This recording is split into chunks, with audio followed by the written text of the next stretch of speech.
해시태그 가족을 가장한 배신. 저는 올해 68이 된 한은주라고 합니다. 남편 상우와 함께 충청도 작은 시골 마을에서 평생을 살아왔어요. 상우는 마을 초등학교에서 30년간 아이들을 가르치다 은퇴했고, 저는 작은 농사를 지으며 소박하게 살았습니다. 아들 민호는 서울에서 회사를 다니다가 결혼하면서 지수라는 며느리를 데려왔어요. 그리고 작년에 예린이라는 예쁜 손녀까지 태어나서 저희 집안은 그야말로 화목 그 자체였습니다. 지수는 정말 완벽한 며느리였어요. 키는 작고 마른 편이었지만 항상 단정하게 옷을 입었고 저희 부부를 극진히 모셨습니다. 매주 주말이면 예린이를 데리고 내려와서 집안일을 도와주고 제가 몸이 아프면 병원까지 모셔다 주곤 했어요. 특히 예린이를 돌보는 모습은 정말 천사 같았습니다.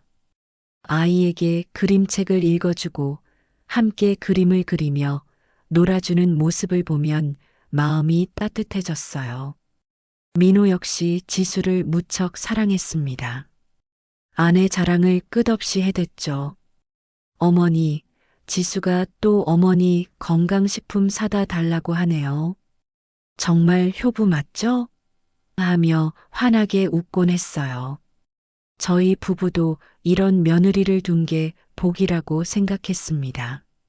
그런데 올해 봄 뭔가 이상한 일들이 생기기 시작했어요. 처음엔 사소한 것들이었습니다.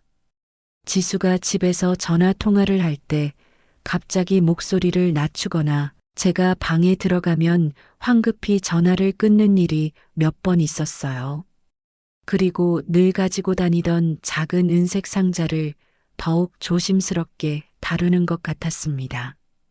어느 날 예린이가 할머니 방에 놀러 와서 그림을 그리고 있었어요. 아이가 크레용으로 열심히 무언가를 그리더니 저에게 보여줬습니다. 할머니, 엄마가 이상한 아저씨들이랑 얘기해요. 그림에는 지수와 낯선 남자들이 무언가를 주고받는 모습이 그려져 있었어요. 아이의 순수한 그림이었지만 왠지 마음이 불편했습니다. 남편 상우는 저보다 더 예민하게 반응했어요. 여보, 지수가 요즘 좀 이상하지 않아? 상우는 교직 생활을 하면서 사람을 관찰하는 눈이 남달랐거든요. 전화 받을 때 표정이 평소와 달라. 뭔가 긴장하는 것 같아. 저도 그런 느낌을 받았지만 혹시나 해서 그냥 직장 일이 바빠서 그런 게 아닐까? 하고 대답했어요. 하지만 의심은 점점 커져갔습니다. 지수가 예린이와 함께 올 때마다 그 은색 상자를 꼭 챙겨왔는데 한 번은 제가 지수야, 그 상자에 뭐가 들어있니? 하고 물어봤어요. 그런데 지수의 얼굴이 순간 굳어지더니 아, 그냥 중요한 서류들이에요. 회사 일 때문에요. 하고 어색하게 웃었습니다. 그 웃음이 평소와 달리 부자연스러웠어요. 결정적인 계기는 한 달 전에 일어났습니다. 제가 마을 슈퍼에 장을 보러 갔다가 우연히 지수를 봤어요. 그런데 지수는 저희 집과 반대 방향에서 낯선 남자와 대화를 나누고 있었습니다. 그 남자는 정장을 입고 있었는데 뭔가 수상해 보였어요. 저는 깜짝 놀라서 숨어서 지켜봤는데 지수가 그 은색 상자를 남자에게 건네주더라고요. 그리고 남자로부터 두툼한 봉투를 받았습니다. 집에 돌아와서 상호에게 이 일을 얘기했어요. 상호는 심각한 표정으로 들었습니다. 여보, 이상해. 지수가 왜 우리 몰래 누군가와 만나지? 그것도 돈을 주고받으면서 저희는 그날 밤 잠을 이룰 수가 없었어요. 다음 날 상우가 인터넷을 뒤져보더니 충격적인 사실을 발견했습니다. 요즘 투자 사기 수법 중에 가족 위장형이 있다는 거예요. 젊은 여성들이 순진한 남성과 결혼한 후 그 가족의 신뢰를 얻어서 투자 명목으로 돈을 빼돌리는 수법이라고 했어요. 저는 온몸이 떨렸습니다. 설마 우리 지수가? 그런데 더 충격적인 건 민호가 최근 들어 투자에 관심이 많아졌다는 거였어요. 지수가 좋은 투자처가 있다며 민호를 설득했고 민호는 아내를 신뢰해서 목돈을 투자했다고 했어요. 심지어 저희 부부 명의로도 투자하겠다고 제안했다가 저희가 거절한 적이 있었거든요. 상우와 저는 신중하게 계획을 세웠습니다. 성급하게 행동해서 괜한 오해를 받을 수도 있고, 만약 정말로 지수가 문제가 있다면 증거를 확보해야 한다고 생각했어요. 상우는 오랜 교직 경험으로 차근차근 접근하자고 했습니다. 먼저 지수의 행동 패턴을 관찰했어요. 지수는 매주 금요일 오후에 꼭 친구들과 모임이 있다며 외출했는데 실제로는 누군가와 만나고 있을 가능성이 높았어요. 그리고 그 은색 상자를 항상 가지고 다니는 것도 수상했고요. 어느 금요일 저희는 지수를 몰래 따라가 봤습니다. 지수는 시내 한 카페에서 정장 입은 남자둘과 만났어요. 멀리서 봐도 그들의 대화가 심각해 보였습니다. 지수는 서류들을 보여주고 남자들은 노트북을 보며 뭔가를 확인하고 있었어요. 그리고 돈다발이 든 봉투가 오갔습니다. 상우가 조용히 말했어요. 여보, 저건 정상적인 모임이 아니야. 뭔가 비즈니스를 하고 있어. 저는 다리에 힘이 빠져서 주저앉을 것 같았어요. 정말로 저희 며느리가 무언가 잘못된 일에 연루되어 있다는 게 확실해졌거든요. 집으로 돌아오는 길에 상우와 많은 얘기를 나눴어요. 민호한테 얘기해야 할까? 아직은 때가 아닌 것 같아. 더 확실한 증거가 필요해. 상우는 신중했어요. 아들이 아내를 사랑하는 만큼 충격도 클 테니까 확실한 증거 없이는 말할 수 없다고 했어요. 그러던 중 기회가 왔습니다. 지수가 예린이와 함께 1박 2일로 친정에 간다고 했어요.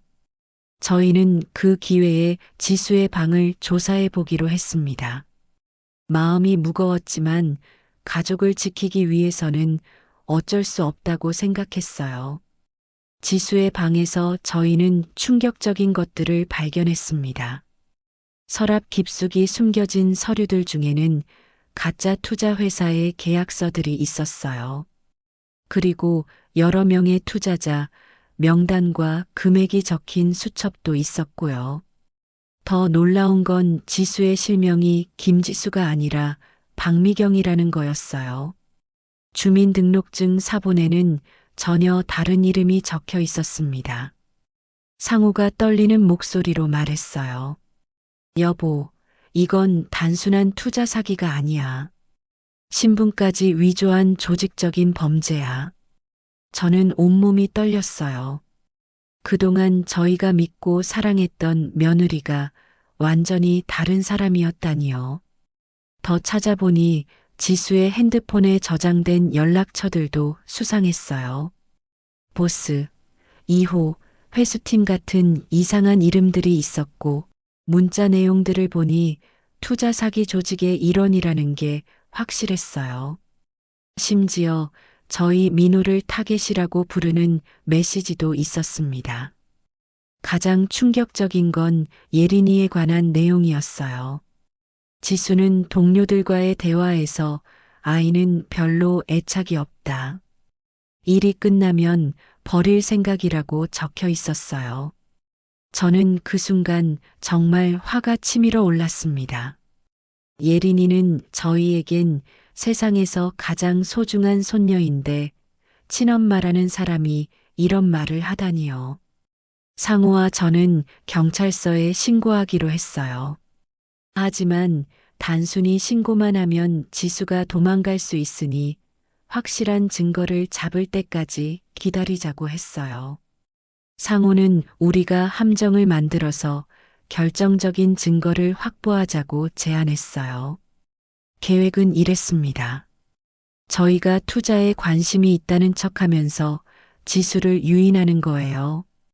그리고 그 과정에서 사기 행위를 녹음하고 녹화해서 결정적인 증거로 삼는 거였어요.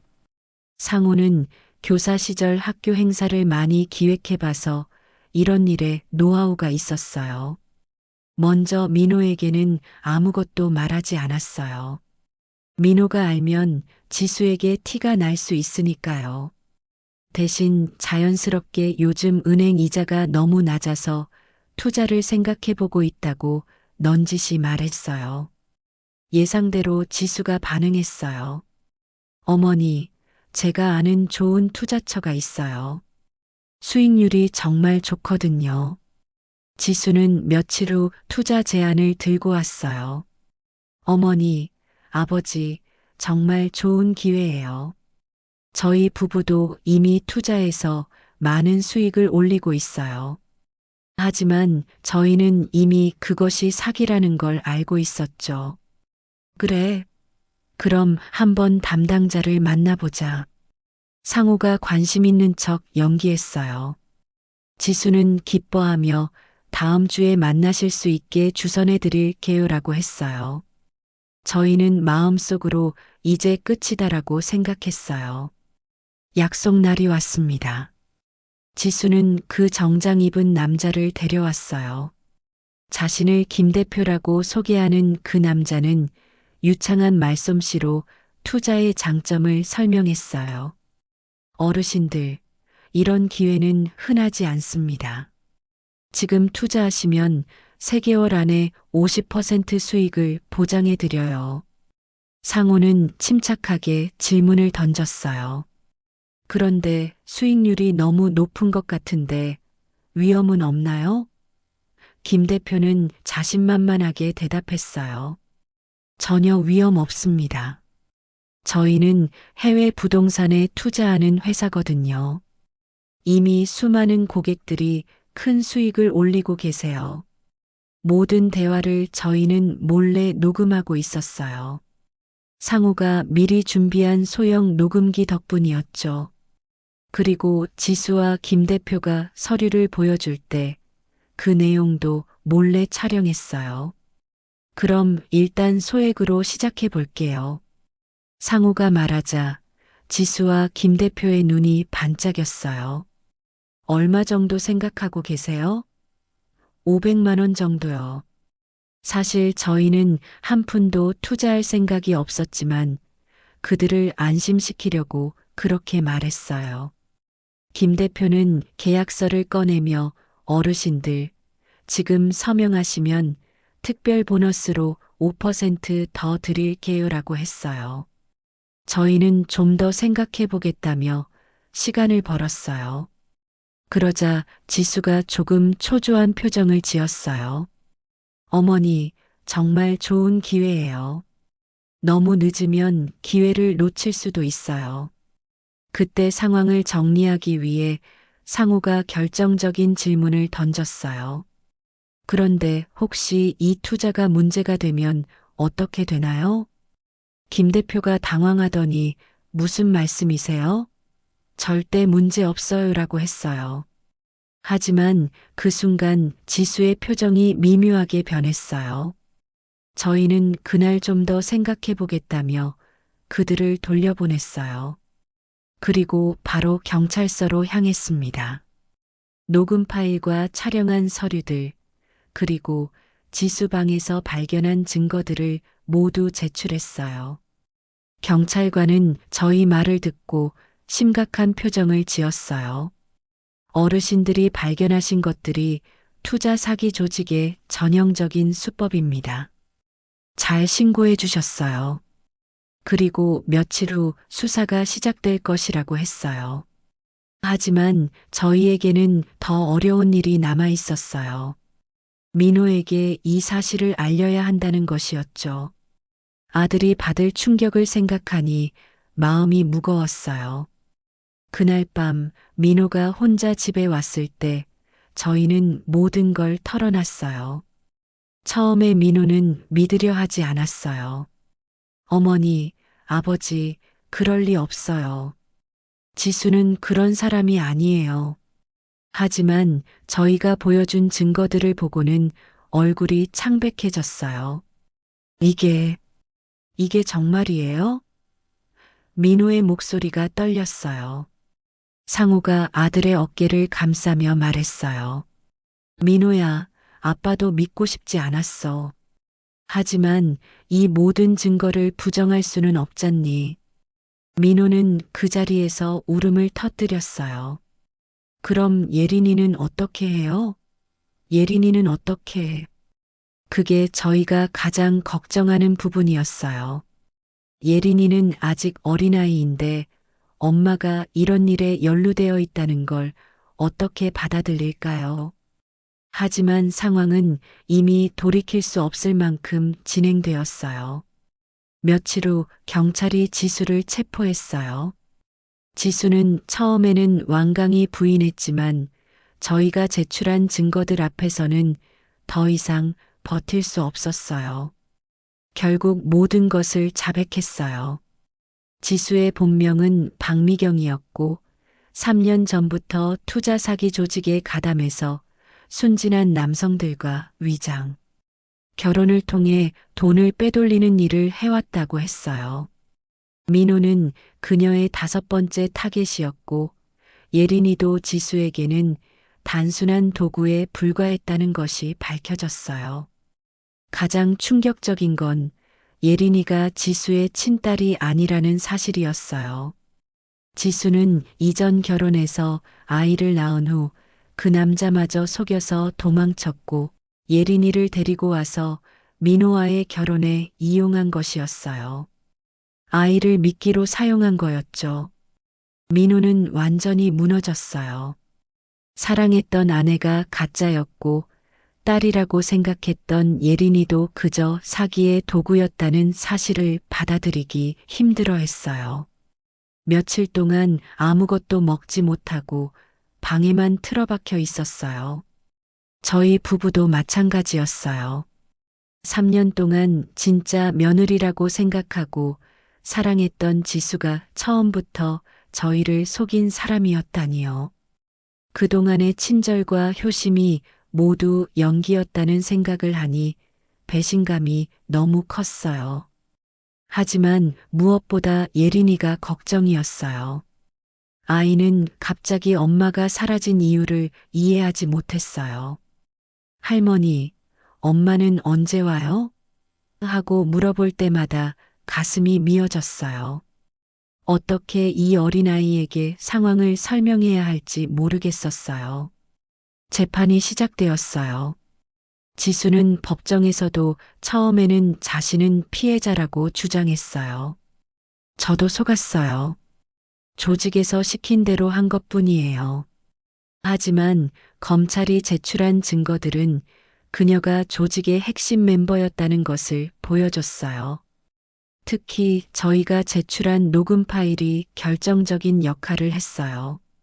지수가 김 대표와 함께 저희를 속이려고 했던 모든 대화가 그대로 녹음되어 있었거든요. 판사는 계획적이고 조직적인 범죄라며 엄중한 형벌이 필요하다고 했어요. 재판 과정에서 더 많은 피해자들이 나타났어요. 지수와 그 조직은 수십 명의 사람들을 속여서 총 50억 원이 넘는 돈을 가로챘다고 했어요. 어떤 피해자는 평생 모은 전 재산을 잃었고 어떤 사람은 빚까지 내서 투자했다가 가족이 뿔뿔이 흩어졌다고 했어요. 저는 법정에서 피해자 진술을 했어요. 저희 가족은 돈을 잃은 것보다 믿음을 잃은 것이 더 큽니다. 3년 동안 진정으로 사랑했던 가족이 모두 거짓말이었다는 것, 그리고 무고한 아이가 이런 일에 휘말렸다는 것이 가장 큰 상처입니다. 지수는 결국 징역 5년을 선고받았어요. 그리고 피해 배상 명령도 내려졌지만 이미 대부분의 돈은 회수하기 어려운 상황이었어요. 하지만 저희에게는 돈보다 중요한 문제가 있었어요.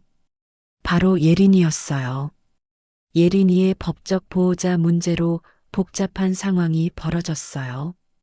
지수가 친모가 아니었기 때문에 예린이의 친부를 찾아야 했는데 그것도 쉽지 않았어요. 지수가 이전에 결혼했던 남자는 이미 다른 곳으로 이사를 간 상태였고 연락도 되지 않았어요. 다행히 민호가 예린이를 입양하겠다고 나섰어요. 어머니, 예린이는 제 딸이에요. 피가 섞이지 않았어도 3년 동안 제가 키운 딸이에요. 저희 부부도 전적으로 동의했어요. 예린이에게는 아무 잘못이 없었고 이미 저희 가족의 일부가 되어 있었거든요.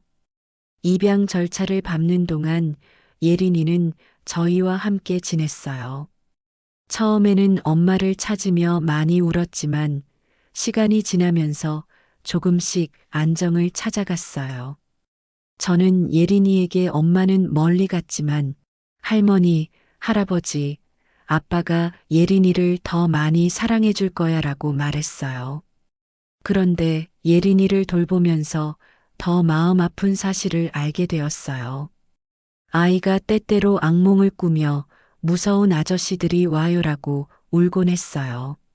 지수가 조직 사람들과 만날 때 예린이도 함께 있었던 모양이에요. 아이의 마음에 상처가 남은 것 같아서 심리 치료를 받게 했어요. 심리 상담사는 아이가 받은 트라우마는 시간이 걸리겠지만 가족의 사랑으로 충분히 치유될 수 있다고 했어요. 그 말에 저희는 더욱 예린이를 아끼고 사랑하기로 했어요. 시간이 지나면서 저희 가족은 조금씩 일상을 되찾아갔어요. 민호는 처음에는 사람들을 믿지 못하겠다고 했지만 점차 상처를 이겨내려고 노력했어요. 특히 예린이를 키우는 일에 온 힘을 다했어요. 그런데 올여름 뜻밖의 인연이 찾아왔어요. 마을에 새로 이사 온 젊은 여성이 있었는데 이름이 소연이었어요. 소연은 서울에서 초등학교 교사로 일하다가 번아웃이 와서 시골로 내려온 사람이었어요. 우연히 마을 도서관에서 민호와 예린이를 만났는데 예린이가 소연을 무척 좋아했어요. 소연은 지수와는 정반대의 사람이었어요. 소탈하고 진실했으며 아이들을 진심으로 사랑하는 사람이었어요. 예린이와 함께 있을 때의 소연을 보면 진짜 모성애가 무엇인지 알 수 있었어요. 민호도 처음에는 조심스러워했지만 소연의 진솔함에 마음을 열기 시작했어요. 소연은 민호에게 지수 때문에 받은 상처에 대해 절대 캐묻지 않았어요. 대신 지금이 중요하다며 현재에 충실하게 살자고 격려했어요. 특히 소연이 예린이를 대하는 모습을 보면서 저희는 확신했어요. 이 사람은 진짜였어요. 예린이가 악몽을 꾸고 울 때 소연이 밤새 아이 곁에서 지켜주고 아이가 그림을 그릴 때 함께 앉아서 예린아, 정말 예쁘게 그렸네 하고 진심으로 칭찬해 주는 모습은 지수의 연기 같은 친절과는 차원이 달랐어요.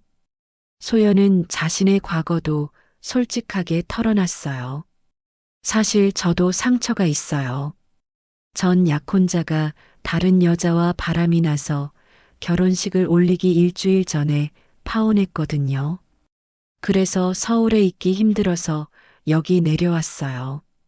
진실한 사람의 아픔은 뭔가 다르더라고요. 민호와 소연의 관계가 깊어지면서 예린이도 점차 밝아졌어요. 소연을 연희 엄마라고 부르면서 따랐어요. 그리고 악몽을 꾸는 횟수도 줄어들었어요. 아이에게는 진짜 엄마의 사랑이 필요했던 거예요. 1년 후 민호와 소연이 결혼하기로 했어요. 이번에는 정말 조심스럽게 접근했어요. 소연의 신원도 철저히 확인했고 소연의 가족들도 만나봤어요. 소연의 부모님은 정말 평범하고 선량한 분들이었어요. 소연의 어머니는 우리 소연이가 좋은 사람 만나서 다행이다. 예린이도 예쁘게 키우겠다고 약속해 주셨어요. 결혼식은 소박하게 치렀어요. 화려한 것보다는 진실한 마음이 중요하다고 생각했거든요.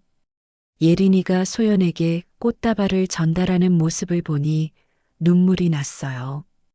이제야 정말 가족이 되는 것 같았어요. 소연은 정말 훌륭한 엄마가 되었어요. 예린이의 상처를 치유해 주려고 끝없이 노력했고 민호의 마음도 어루만져 줬어요. 그리고 저희 부부에게도 진정한 효심을 보였어요. 지수의 가식적인 친절과는 완전히 달랐어요. 지난 가을 소연이 둘째를 임신했다는 소식을 들었을 때 저희 가족은 정말 기뻤어요. 새로운 생명이 저희 가족에게 주는 희망은 과거의 상처를 치유하는 가장 좋은 약이었어요. 예린이도 동생이 생긴다며 무척 기뻐했어요. 그런데 얼마 전 뜻밖의 소식을 들었어요. 지수가 감옥에서 저희에게 편지를 보낸 거예요. 편지 내용은 이랬어요. 죄송합니다. 정말 죄송합니다. 처음에는 그냥 일이라고 생각했는데 시간이 지나면서 진짜로 가족 같은 느낌이 들었어요. 하지만 이미 너무 깊이 들어가서 빠져나올 수 없었어요. 예린이를 사랑한 마음만큼은 진짜였어요. 저는 그 편지를 읽고 복잡한 감정이 들었어요. 화가 나면서도 한편으로는 안타까웠어요. 하지만 상호는 단호했어요. 여보, 지금 와서 후회한들 무슨 소용이야. 우리가 당한 상처는 돌이킬 수 없어. 그냥 우리 가족의 행복에 집중하자. 상호의 말이 맞았어요. 과거의 배신에 연연해 하기보다는 지금 우리 가족의 행복이 더 중요했어요. 지수의 편지는 읽고 버렸어요. 민호에게는 보여주지도 않았고요. 요즘 저희 집은 정말 행복해요. 소연은 배가 불러오면서도 예린이를 정성껏 돌보고 민호는 다시 웃음을 되찾았어요. 예린이도 이제는 악몽 대신 즐거운 꿈을 꾸는 것 같아요. 할머니, 오늘 꿈에서 동생이랑 같이 놀았어요 라고 말할 때면 마음이 따뜻해져요. 상호와 저도 이제는 완전히 마음의 평화를 찾았어요. 처음에는 우리가 사람을 제대로 못 만나라며 자책했지만 지금은 우리가 위기를 잘 극복했다며 자부심을 느껴요. 무엇보다 가족을 지켜낸 것에 대한 뿌듯함이 있어요. 며칠 전에는 마을 사람들이 저희 이야기를 듣고 정말 영화 같은 일이네요. 그런 일을 당하고도 이렇게 행복하게 사시는 게 대단해요라고 했어요. 저는 행복은 만들어가는 거예요. 남이 주는 게 아니라라고 대답했어요. 사실 이 모든 일을 겪으면서 배운 게 있어요. 진짜 가족의 의미는 피가 섞였느냐가 아니라 서로를 얼마나 진심으로 사랑하고 지키려고 하느냐에 있다는 것이에요. 예린이는 우리 핏줄이 아니지만 세상에서 가장 소중한 우리 손녀예요. 소연도 처음에는 남이었지만 지금은 진정한 우리 딸이에요. 그리고 위기가 왔을 때는 감정에 휩쓸리지 말고 냉정하게 대처해야 한다는 것도 배웠어요. 만약 저희가 처음에 의심이 들었을 때 성급하게 행동했다면 지수에게 도망갈 기회를 줬을지도 몰라요. 상호의 신중함과 차근차근한 접근이 결국 가족을 구한 셈이에요. 이 모든 일을 지나고 나니 결국 삶은 시련 속에서 진짜를 가려내는 과정이라는 걸 깨달았습니다. 우리는 배신을 당했지만 그로 인해 더 단단한 가족이 되었습니다. 이것이야 말로 값진 선물이라고 생각합니다.